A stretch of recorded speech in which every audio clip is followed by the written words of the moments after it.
Quand vous entendez les médias occidentaux décrire ce qui se passe au Xinjiang comme un génocide ethnique, quelle est votre réaction?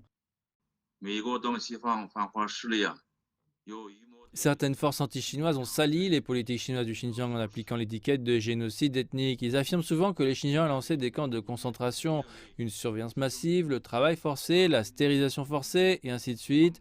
Les problèmes que nous traitons au Xinjiang ne sont pas liés à l'ethnicité, à la religion ou aux droits de l'homme. Mais il s'agit plutôt de lutte contre le terrorisme, de lutte contre le séparatisme et de lutte contre l'extrémisme. Nos politiques ne ciblent jamais des groupes ethniques spécifiques. Ces mesures anti-extrémistes sont une réponse aux attaques terroristes endémiques des années précédentes en s'attaquant à la cause profonde. Grâce à ces efforts, il n'y a eu aucune attaque terroriste au cours des 4 dernières années. La paix et la stabilité sont ce que les gens du Xinjiang désirent. 多年来对平安稳定的渴望和期盼。 Il y a beaucoup de controverses autour du Xinjiang, des allégations de politique stricte allant du contrôle des naissances au travail forcé. Quelles sont les conditions réelles là-bas, d'après ce que vous avez vu?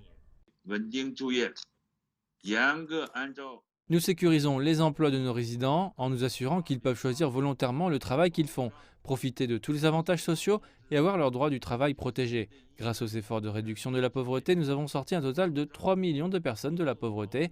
Plus de 3600 villages ont été retirés de la liste de la pauvreté. En ce qui concerne le contrôle des naissances entre 2010 et 2018, la population des minorités ethniques est passée de 12 millions à plus de 15 millions. Parmi eux, la population ouïghour a augmenté de 25%.